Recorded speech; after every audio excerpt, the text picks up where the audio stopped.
여러분 지금 사순절 고난주간을 이제 한 주 앞둔 그런 주님의 고난에 동참하고 계십니다.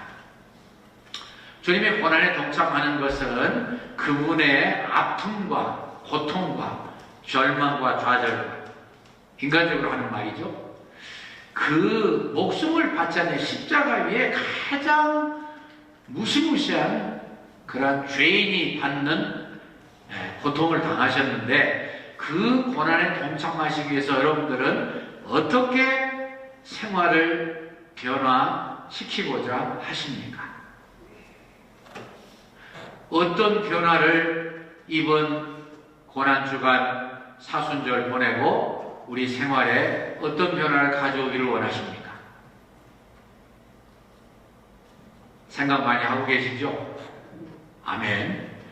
오늘 본문이 두 가지를 가르쳐주고 있습니다. 첫 번째로는요, 말하지 말라는 거예요. 예수님의 십자가를 본받는 것은 말하지만은 않은 것이에요. 여러분들도 예수님의 고난의 십자가를 많이 묵상하십니다만은 오늘 본문의 말씀같이 한마디 대답지 아니하셨어요. 여러분들과 제가 지금 베드로 전서를 강해하고 있습니다만은 이 말씀 속에서 우리가 많이 깨닫는 것은 지난 주일날 설교했던 것처럼 너희가 선을 행함으로 고난을 받고 참으면 이것이 하나님 앞에 아름답다고 그러셨습니다. 그리고 그게 20절 후반절 말씀이고 21절에 보니까 이를 위하여 너희가 부르심을 입었나니 그랬어요. 무슨 뜻이에요? 너희들 하나님이 부르신 목적이 이렇게 살도록 하기 위함이다 그러셨어요. 어떻게 사는 거예요? 선을 행하고 고난을 당하면서 살도록. 그래서 제가 고난에 대해서 말씀을 언급했죠. 고난 당하지 아니하는 거, 그 정상적인 생활이 아닙니다. 우리는 육신을 입고 있기 때문에, 평안을 추구하기 때문에, 그야말로 쉽게 표현해서, 비유해서 순풍에 돛달고 가는 그러한 낭만적인 삶을 살고 싶어 해요. 순풍에 돛달고 그 대양을 평안하게만 가면 그처럼 아름답고 멋있는 삶이 있을 수 없을 것 같지만 그것은 사실은 너무 지루해서 아마 자살할지도 몰라요. 하나님은 결코 그렇게 하질 않으셔요. 그래서 때때로 바람을 보내시고 풍랑을 일으키시고 그렇게 살지 못하도록 하셔요. 내가 누군지 알고 하나님만 전적으로 바라보게 하시고 인생의 쓴맛을 알면서 하나님을 더 구원의 주님을 더 깊이 묵상하고 같이 고난당하는 형제들을 사랑하도록 하기를 원하십니다. 아멘이시죠? 네. 그리고 나서 말씀을 계속하시면서 우리에게 주신 말씀이 그리스도께서도 너희를 위해서 고난을 받으사 본을 잊혀 이것을 따라오게 하셨다 그러셨습니다. 그 따라오게 된 내용이 오늘 4절의 말씀이 나오는데 첫 번째로는 말하지 말라요. 말하지 말라. 22절에 뭐라고 말씀하셨습니까? 그는 죄를 범치 아니하시고 그 입에 괴사도 없다 그러셨어요. 무슨 뜻이에요? 그는 죄가 없는 순결한 정말로 깨끗한 너무도 거룩하신 그런 분이시다. 그리고 그 입에 괴사가 없다. 괴사란 말은 거짓이란 말이죠. 그러니까 우리 모든 죄의 대표를 이야기하라면 거짓이라고 말할 수 있어요. 달리 표현할 수도 있지만 특별히 그렇습니다. 거짓말을 하지 아니하는 거 깨끗한 삶이에요. 우리 예수님은 한마디 거짓도 없으셨어요. 아주 깨끗하시고 성결하시고 거룩하시고 그리고 정말 거짓과 아무 상관없는 분이시죠. 그리고 23절에 보니까 그는 욕을 받으시고 대신 욕하지 아니하시며 또한 그가 저주를 받았지만 그러나 대신 위협지 않으셨다 그러셨죠. 고난받지만 위협하지 아니하시고 이 모든 것을 할 수 있는 근거 바로 이어서 말씀하시는데 오직 공의로 심판하시는 분에게 맡기셨다고 했어요. 어떻게 성결하시고 거짓이 없으신 정말 죄와는 벌과는 상관없는 분이 그렇게 십자가를 지셨는데 그 순간에 욕을 받으시고서도 대신 욕하지 않으셨죠. 전혀 대항이 없었다 그런 말씀이죠. 고난을 받으시되 위협하지 아니하시고 위협하면 어떻게 됐을까요? 당장 임하죠. 하나님께서 응답하실 수밖에 없죠. 아들 하나님이십니다. 전능하신 분입니다. 근데 그렇게 하나도 하지 아니하셨다. 정말 그렇죠. 제가 여러분들도 영상을 이렇게 짧게 잘 편집한 분들이 3분, 4분, 5분짜리 보내주시죠. 있으면 그 십자가에 지시는 그 농축, 그 엑기스 같은 걸 보내주시죠. 저도 한 2개 봤어요. 이제 여러분들과 괜찮으면 쉐어할 수도 있죠. 근데 그 십자가를 지시고 가시는 장면이나 정말 그 너무 지기 어려우셔서 쓰러지고 넘어지는 장면이나 온갖 핍박과 저주와 멸시와 침뱉음을 당하시고 뺨을 맞으시고 모든 그런 일을 당하실 때 한마디 대꾸를 안 하셨어요.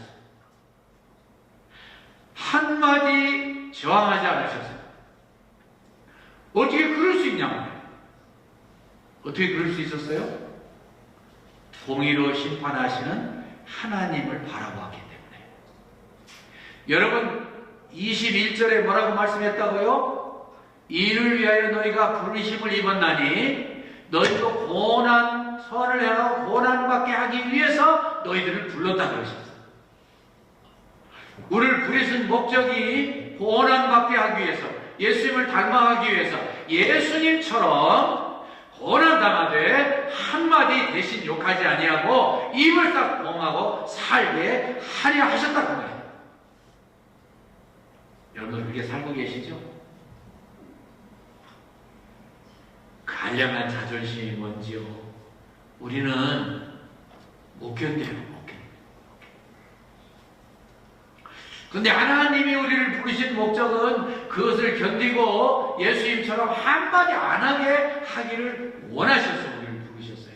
그럼 어떻게 살라는 거냐? 대꾸하지 말아야죠. 어렵지만 할 수 있어요. 할 수 있으니까 하라고 그러시는 거예요. 큰일 났네. 이제는 말도 못하고 살겠네. 그렇죠. 근데 그렇게 살 때에 하나님의 놀라운 의가 이루어지고 하나님의 사랑이 성취되고 예수 그리스도의 고난의 위대하심이 전파되어서 사람들이 살아나고 무엇 하나님이 영광을 받으시고 사람들이 살아나요. 그래서 내가 그 일을 하기 위해서 결심하고 기도하고 로마서라고 하는 우리 예수님의 그 놀라운 구원과 구속에 대해서 우리 구속의 책에 대해서 설명을 하시는 이 바울사도께서도 성령님의 감동으로 같은 말씀을 하셨는데 뭐라고 말씀하셨죠? 네, 우리도 그렇게 살아야 된다는 거예요. 특별히 로마서 8장에서 성령님께서 우리를 지배하시기 때문에 이 세상과 상관없이 이 세상 사람들과 관계없이 하늘의 삶을 살 수 있다는 거예요. 왜? 하나님의 사랑 때문에 그럴 수 있다는 거예요. 여러분들도 이 말씀을 읽으시기도 하시고 묵상하시기도 하시고 이 말씀이 도대체 우리에게 무슨 말씀인가 생각하시겠죠. 저는 뭐 설교자니까 말할 필요가 없죠. 도대체 이게 무슨 말씀인가 많이 생각을 해요. 도대체 어떻게 살라는 건가. 많은 분들이 성경의 인물들이 떠올랐어요.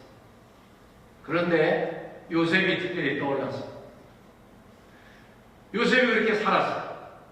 요셉은 하나님께서 억울함을 풀어주시고 일거의 국무총리가 되게 하시고 그리고서 이제 큰 일을 맡기셨을 때에 그는요 인간의 보통 생각 같으면은 반드시 한두 사람은 손 봅니다.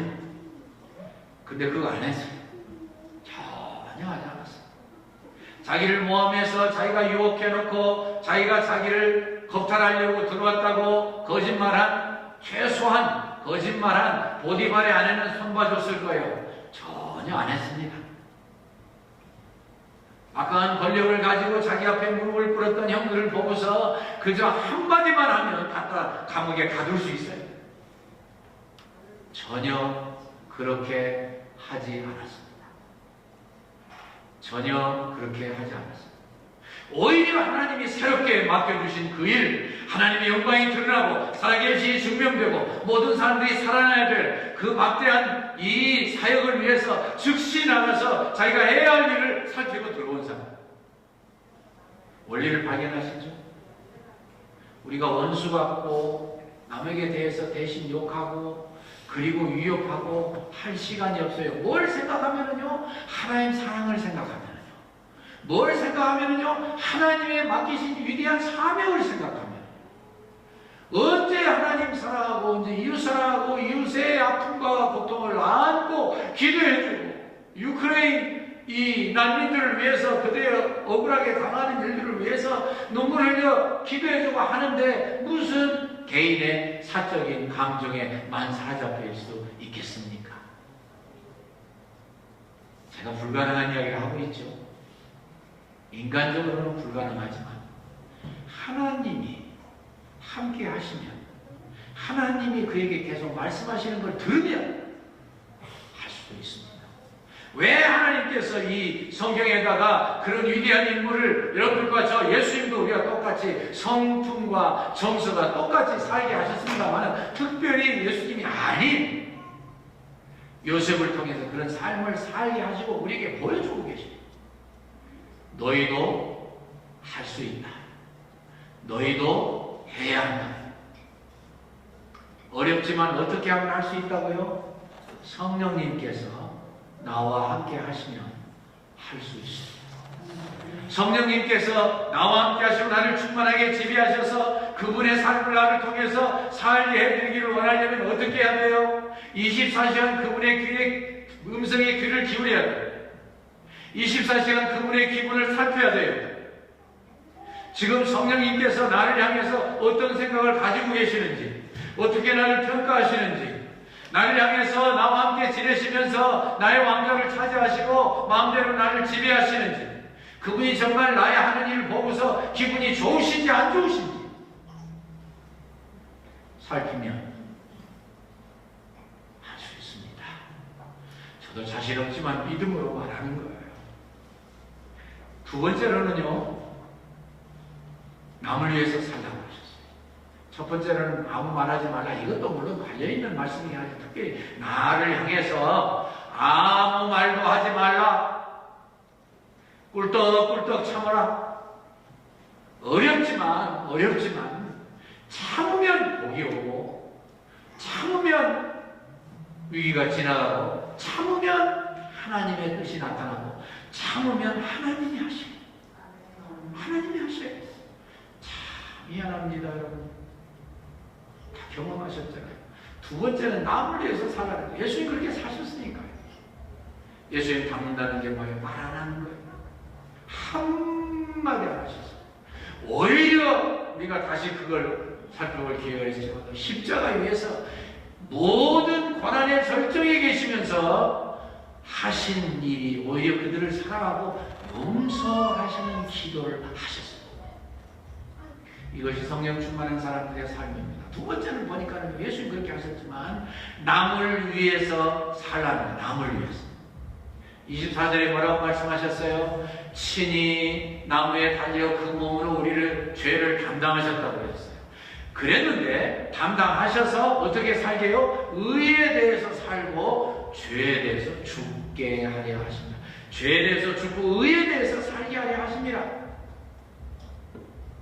죄에 대해서는 죽고 죄와 상관없습니다. 의에 대해서 살게 하려 하십니다. 이 말씀을 로마서에서는 조금 더 구체적으로 표현을 했습니다. 로마서 6장에 보면은 바로 같은 말씀을 하시면서 뭐라고 우리에게 권면하셨냐면은 그 사실을 그대로 여기라고 하셨어요. 여기라. 6장 11절 말씀에 보니까 이와 같이 너희도 너희 자신을 죄에 대하여는 죽은 자요 그리스도 예수 안에서 하나님에 대하여는 사한 자로 여길지어다. 여길지어다. 여길지어다. 이미 그렇게 된 것으로 믿고 주님과 함께 그대로 살아가는 거예요. 이미 다 그렇게 끝난 사실이라는 거예요. 끝났는데도 불구하고 그렇게 못하는 건 내가 올라왔기 때문에. 저도 참 겁나는 설교를 하고 있어요, 사실. 다 끝났는데도 하지 못하고 내가 여기야 시원하고 복수해야 시원하고 한마디 해야 마음이 풀리는 것은 아직도 예수님께서 나를 온전히 지배하지 못하신다는 증거예요. 성경이 그렇게 말하면 어떡합니까? 저도 못하지만 그렇게 여기고 그렇게 선언하고 그렇게 믿고 실천하는 거죠. 그래 해야 하나님이 은혜를 베푸시고 도와주시고 그렇게 하지 않으면 하나님이 역사하시고 우리를 통해서 일을 하실 방법이 없어져요. 내가 그렇게 믿지 아니하고 내가 그렇게 순종하지 아니하고 내가 그렇게 여기질 않는데 하나님이 어떻게 하시죠? 하나님은 그렇게 하는 분이 아니셔요. 인격자이셔요. 인격자. 우리의 인격을 존중하시는 분이 우리의 의지를 존중하시는 분이 그것이 매우 자유로운 그런 의지의 사람으로 하나님을 닮아가는 사람으로 만드셨는데 좋고 인정받고 존중받으니까 그 참 기쁘지만 쉽지는 않죠. 그리고 나서 이어서 뭐라고 말씀하십니까? 보장을 말씀하고 무슨 보장을요? 저가 채찍에 맞음으로 너희가 나음을 입었다. 채찍에 맞으심으로 나음을 얻었습니다. 물론 이것은 영적인 치유만 말씀하는 거 아니에요. 육신적인 치유도 말씀하시고 전인구원을 말씀하셔요. 전인구원. 모든 게 다 고침받았어요. 경제도 마찬가지. 무슨 거부가 되어야만 하나님의 은혜입니까? 작은 것으로 만족하고 부족을 느끼지 않으면 그것은 가장 부유한 삶입니다. 이것이 하나님 안에서 이루어졌습니다. 하나님께서 특별히 미국에서 살게 하셨는데 부족이 뭡니까? 우리에게 부족한 게 뭐가 있어요? 아무것도 없어요. 생각만 바꾸면, 자세만 고치면, 내가 이 물질이라고 하는 것은 소금물과 같아서 바닷물로 내 갈증을 해결하려고 하는 것 같아서 물질은 내 마음과 내 신앙과 하나님 앞에서의 올바른 태도를 고치지 아니하면 계속 부족을 느끼고 갈증을 느낄 수밖에 없게 돼 있습니다. 절대로 만족이 없어요. 내가 내 마음을 믿음으로 다스리기 전에는 만족이 있을 수가 없습니다. 절대로 안 됩니다. 그런데 내가 내 마음을 믿음으로 바로 잡으면 상대적으로 적은 것이라고요. 만족하고 부족이 없어요. 이것이 하나님께서 우리에게 주신 에덴 동산에서 아담과 하와에게 주신 우리에게 모두에게 주신 오리지널 블레싱이에요. 오리지널 디자인이에요. 그것이 우리의 그리스도의 전도 양육의 핵심이에요. 하나님님이 우리에게 그것을 다 주셨어요. 내가 먼저 누리고 그러지 못한 사람에게 부지런히 전해야 합니다. 하나님님이 우리에게 주셨어요. 이제는 내 책임이에요. 내가 그것을 핸들할 수 있어야 돼요. 다룰 수 있어야 되고 믿고 믿음으로 다시 말씀드리지만 성령님과 함께 내 삶을 하나님께 온전히 바쳐드리는 위대한 인생이 펼쳐져야 돼요. 마지막 25절에는 뭐라고 말씀했습니까? 너희가 전에는 양과 같이 길을 잃었더니 이제는 너희의 목자와 감독 되신 분에게 돌아가라 그러셨어요. 전에는 양처럼 길을 잃었어요. 양처럼 여러분들 다 아시는 말씀이지만 눈이 멀리 못 봐요. 멀리 보지 못하게 되어 있습니다. 그리고 가장 약한 존재예요. Nobody can protect it. 그 양을요 아무도 보호해줄 수 없어요. 자기 마음대로 나가면 반드시 죽도록 되어 있어요. 그것이 우리의 삶이에요. 우리의 목자와 감독 되신 분에게 돌아와서 그분의 완벽한 보호를 받아야 완벽하고 철저하게 보호받지만 나 혼자 나가면 반드시 찢겨 죽임받도록 되어 있어요. 맹수도 되고. 맹수는 누구를 상징합니까? 사탄입니다. 귀신들입니다. 생각보다 우리의 삶은 정말로 영적인 싸움터 피나는 엄청난 그런 투쟁의 삶입니다. 여러분도 그러시지만 이제 다 끝났으니까 지금도 더러더러 이렇게 방송을 들어오면은 상대방 후보가 얼마나 못된 그러한 존재인지, 어떻게 뻔뻔하고 거짓말을 밥 먹듯이 하는지, 저는 그런 이야기를 들을 때 저는 마음속에 무슨 생각을 하면, 사탄이가 붙잡으면은 넉넉히 이렇게 하는구나. 상식도 필요 없고요, 양심도 필요 없어요. 공산주의는 굉장히 무서운 거예요. 사람들이 다 물질이에요. 이 물질을 상대해서 아무런 그런 예의나 혹은 윤리나 도덕이 아무 필요 없어요. 물질인데 무슨 필요가 있어요? 사람과 사람과의 관계가 있어야 윤리가 있고 도덕이 있는 것이지. 그러므로 여러분들과 제가 기도를 많이 해야 돼요. 앞으로도 싸움은 많이 남아있어요. 지혜가 필요하고 하나님의 도우심이, 은총이, 능력이 함께 하셔야 돼요. 새 대통령 하나님께서 복귀 하셨는데 이 5년 동안 얼마나 우리의 기도가 더 많이 필요한지 모릅니다. 사단은 결코 간단한 존재가 아닙니다. 우리가 잘못하면 귀신의 장난에 의해서, 사탄의 장난에 의해서 끌려다니고 잘못된 생각하고 그들의 밥이 되고 그들의 도구가 돼요. 그러나 길 잃은 양처럼 되지 아니하고 이제는 목자와 감독 되신 예수님께로 돌아왔어요. 그러므로 그분의 철저한 보호를 받아야 돼요. 그러므로 그분과 하나가 되어 있어야 돼요. 그러므로 그분을 바라봐야 돼요. 그분에게서 눈이 빛게 나가면 벌써 위험이 닥치는 거예요. 하나님이 원하시는 삶이 살리지 않게 되는 거예요. 그러나 내가 말씀을 받고 믿음으로 올바로 하나님 바라보고 나가면 너희는 이제 의에 대해서 살고 죄에 대해서 죽은 자로 여길지어다. 반드시 된다. 그랬는데 마클레이는 참 놀라운 분이에요. 성서 배경상에 참 탁월한 분이라는 말씀을 들었는데 이번에도 참고를 해보니까는요, 그분은 이 감독이란 말이 어떻게 쓰였는가 헬라어 히라보죠. 그 고전을 다 살펴가지고 대단한 말씀을 써놨더라고요. 일리어드의 호머가 지은 일리어드를 참고하고 그 다음에 이제 플라톤이 쓴 그런 로를 참고하고 혹은 뭐 아테네의 무서를 참고해가지고 요지는 뭐냐면은 감독이라고만 표현되는 것은 그렇게 썩 좋은 번역이 아니다. 오히려 그것은 좀 더 가깝고 좀 더 세밀하게 guardian, 보호자죠. protector, 이거야말로 진짜 위험을 막아주는 사람, guide, 올바로 인도해주는 사람, and director, 그렇게 번역이 된다는 거예요. 참 마음에 와닿았어요. 목자와 또한 guardian, protector, guide, and director에게 왔으니 너의 인생은 완전히 맡길만한 분에게 맡겼으니 이제 끝났다는 거예요. 여러분, 그리스도의 고난에 동참하는 게 뭐예요? 주님을 닮아가는 거예요. 어떤 예수님을 닮아가는 거예요? 말하지 않는 거. 그래서 하나님 우리에게 마스크 쓰는 훈련 시키셨잖아요. 말하지 말고 말하지 말고. 뭐 말을 전혀 하지 말라는 겁니까? 예수님처럼 그렇게 욕하고 저저 그러지 말란 말이지. 그리고 어떻게 살라고요? 남을 위해서. 남의 죄로 지옥 간 영혼을 구원내듯이 그렇게 사랑하고 살면 시간이 없다는 거예요. 하나님의 의를 이룰 수 있다는 거예요. 십자가라도 질 수 있다는 거예요. 예수님처럼 될 수 있다는 거예요.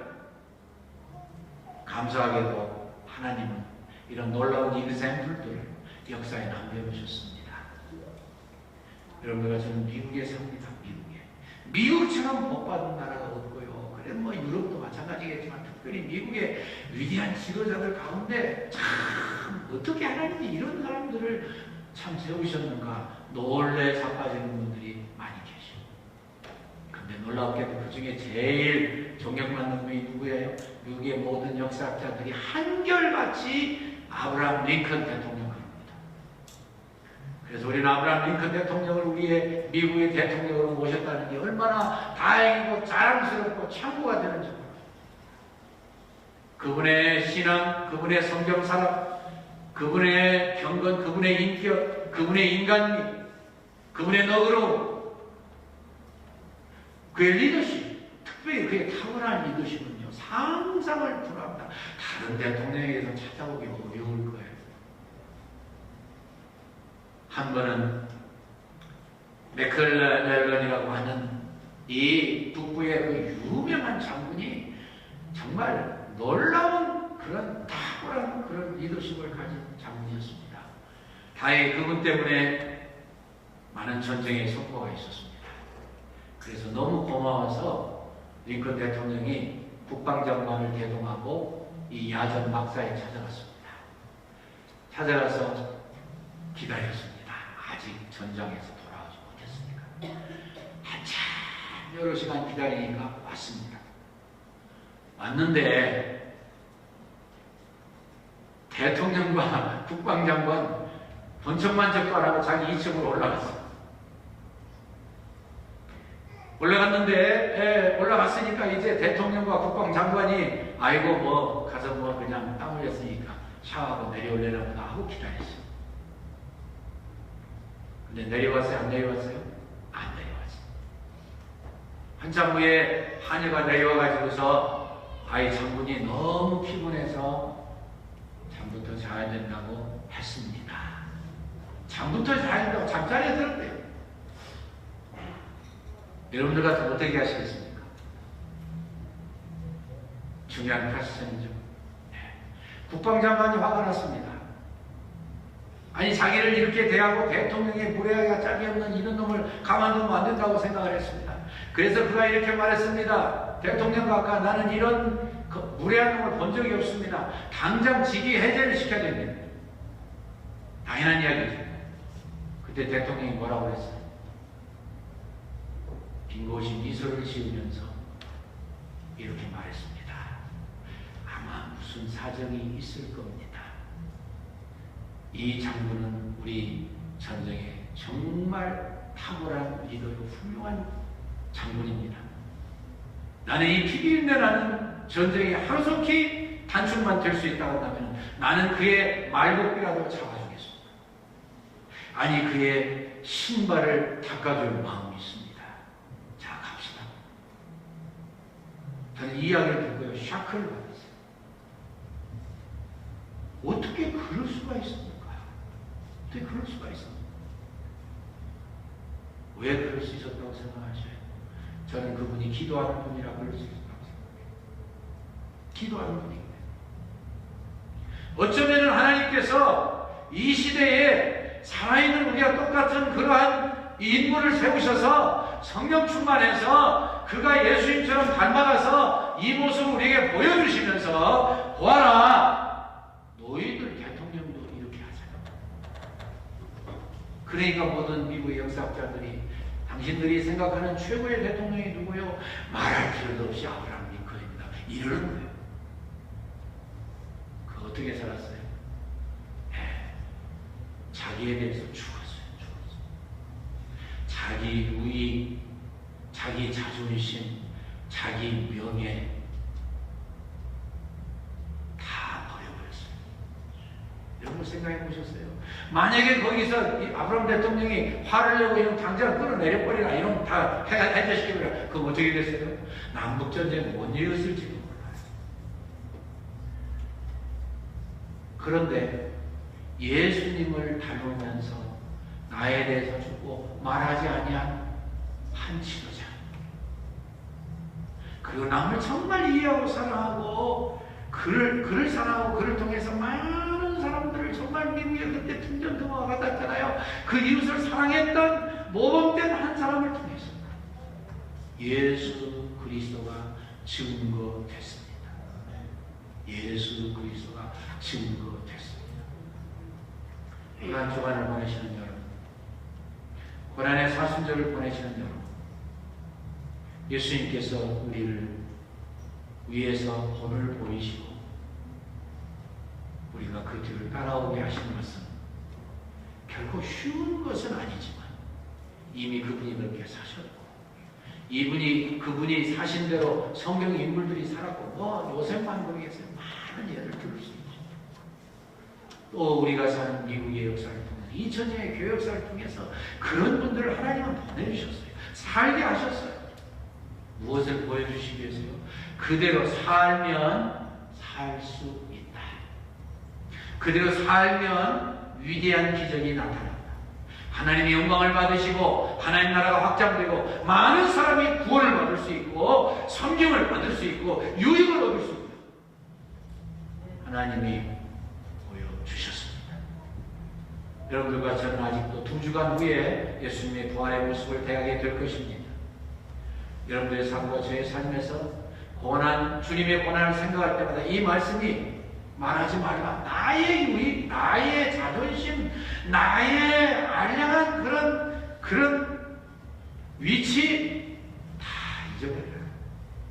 예수님도 잊어버리셨는데 뭐가 그렇게 중요합니까? 아주 안 중요한 건 아니겠지만 하나님 영광 생각할 때 중요하네요. 의에 대해서 살고 죄에 대해서 내가 지금 하는 것이 죄와 연관된다면 죄에 대해서 넌 이미 죽은 걸로 여겨라. 넌 죽었다. 주님과 함께 하면 너는 죽었어. 상관없게 살 수 있어. 한번 큰 결심을 하면서 주님과 함께 우리는 이번 고난주간에 말하지 말고 내 자존심에 대해서 주고 남을 정말 사랑하고 섬기면서 그들 하나님 앞에 바로 세워주시는 위대한 열매 인생 되시기를 축원합니다. 감사합니다. 주님 그렇게 해주실 줄 믿습니다. 주님은 말씀을 통해서 저희가 이미 다 그렇게 할 수 있었다. 바울사도를 통해서 의에 대해서 살고 죄에 대해서 죽은 자로 여길지어다. 믿고 살아 열매 맺어 영광 돌리게 하시옵소서. 주님 우리 오해숙 사모님 2주 만에 나오셨습니다. 투병의 과정이 쉽지 않았지만 주께서 붙드셔서 온전하게 완치되게 하시고 더 건강해지셔서 우리 목사님과 함께 아름다운 생애 온전히 바쳐드리게 하시고 데이빗 랜드럼과 우리 장로님 기도해 주신 것처럼 몸이 불편하여 투병하는 분들을 하나님 붙드셔서 온전하게 되어지므로 주님이 채찍에 맞으시고 나음을 얻었다는 말씀을 온전히 믿고 의지하고 적용하여 강건하여 영광 돌리게 하시옵소서. 예수님의 이름으로 기도합니다. 아멘.